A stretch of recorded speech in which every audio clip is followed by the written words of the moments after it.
Bismillahirrahmanirrahim. Assalamualaikum warahmatullahi wabarakatuh. Salam sejahtera bagi kita semua. Perkenalkan, saya Berlian Utia Fasak dari Fakultas Syariah, Prodi Hukum Ekonomi Syariah, kelas HES 6I, NIM 19211115152. Di sini saya akan menyampaikan memaparkan sedikit mengenai bisnis online saya berupa bakso aci Indowear. Berikut penjelasannya. Sebelum saya memaparkan, saya akan menjelaskan mengenai about of business. Yang pertama, mengenai latar belakang bisnis. Mengapa sih saya memilih bakso aci? Karena bakso aci itu merupakan makanan khas daerah dari daerah Bandung, sehingga saya ingin melestarikan makanan khas daerah tersebut. Yang kedua, saya sendiri menyukai makanan bakso aci, sehingga apa yang menjadi kesukaan saya jadikan sebagai sebuah peluang untuk menghasilkan sebuah uang. Yang ketiga, pada era saat ini, bakso aci sangat viral, sangat ngetren di kalangan masyarakat, sehingga saya memanfaatkan kesempatan yang ada untuk berjualan dan menghasilkan sebuah peluang. Yang kedua, alasan memilih nama. Mengapa sih saya memilih nama bakso aci?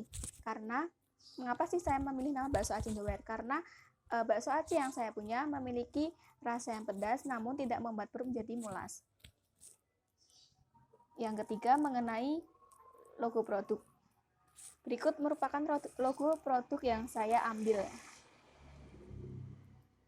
Nah, seperti ini, tidak terlalu banyak tulisan dan tidak terlalu banyak gambar yang saya sajikan di dalam logo produk saya tersebut.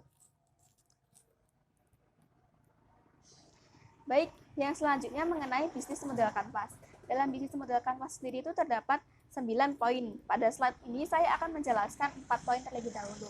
Nah, yang pertama itu merupakan customer segment. Customer segment itu target pasaran saya. Target pasaran saya siapa saja sih? Yang pertama, remaja usia 15-25 tahun, orang tua yang menyukai makanan pedas, orang yang aktif di media sosial. Yang kedua, mengenai customer relationship, yaitu hubungan antara penjual dengan pembeli. Yang pertama, selalu aktif di media sosial melakukan promosi. Jadi, saya setiap hari akan melakukan promosi di media sosial agar produk saya itu semakin dikenal di kalangan masyarakat. Yang kedua, jika pembeli lokasinya dekat dengan penjual, maka produk tersebut bisa diantar sampai ke rumah. Apabila lokasi dari si pembeli dekat dengan rumah si penjual, maka penjual akan mengirimkan produk tersebut sampai ke rumah, sehingga pembeli tidak usah repot-repot untuk keluar rumah. Yang ketiga, memberikan potongan harga. Jika membeli banyak, sang penjual akan memberikan potongan harga apabila pembeli membeli dengan dalam jumlah yang banyak. Yang keempat, memberikan harga yang khusus kepada para reseller. Di sini saya tidak memungkiri, saya akan menerima reseller sebanyak-banyaknya dan saya akan memberikan potongan harga khusus kepada para reseller agar mereka mendapatkan keuntungan yang setimpal. Yang ketiga, mengenai channel. Channel yang saya ambil ini yang pastinya melalui media sosial. Yang kedua, penyebaran informasi dari mulut ke mulut. Ini saya dapat contohkan seperti ini. Apabila saya mempunyai teman, saya bercerita kepada teman saya bahwa saya tuh mempunyai bisnis bakso aci.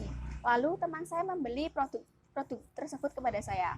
Dan teman saya mengkonsumsinya dan merasa puas akan produk saya tersebut. Lalu tidak memungkiri juga teman saya bisa bercerita kepada orang lain bahwa di tempat saya itu menjual makanan khas daerah yang memiliki harga yang murah serta rasa yang enak.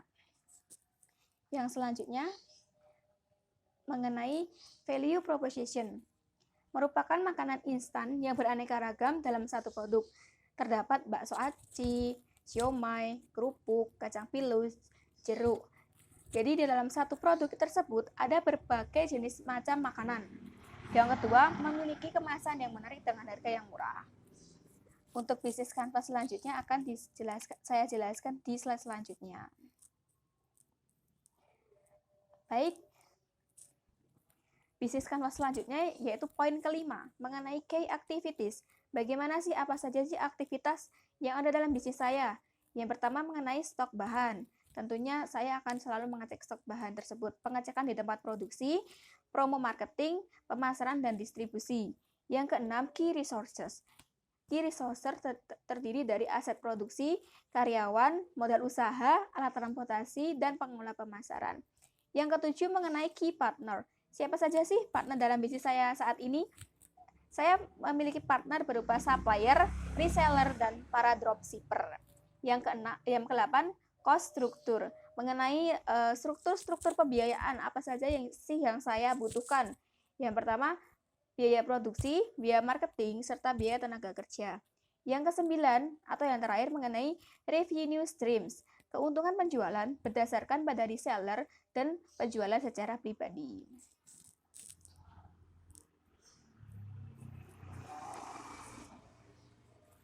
Yang selanjutnya mengenai strategi. Strategi apa sih yang saya gunakan dalam mengembangkan bisnis saya ini agar menjadi maju? Yang pertama, membuat akun sosial media dan melakukan promosi di media sosial, baik di media sosial pribadi maupun dibantu oleh teman. Jadi di sini tuh saya akan membuat akun media sosial pribadi untuk bisnis saya. Lalu saya tidak memungkiri meminta tolong kepada teman saya untuk mempromosikan produk saya tersebut agar semakin dikenal di kalangan masyarakat. Yang kedua, menyebarkan promosi melalui marketplace seperti marketplace Shopee, Lazada, Bukalapak, dan melalui Facebook. Di sini saya akan menyebarkan produk saya melalui marketplace yang tersedia seperti di Shopee, Lazada, Bukalapak, dan Facebook. Tidak memungkiri juga lewat WA, Instagram, dan lain sebagainya. Baik, sekian penjelasan dari saya. Apabila ada salah kata serta kekurangan, saya mohon maaf yang sebesar-besarnya. Wassalamualaikum warahmatullahi wabarakatuh.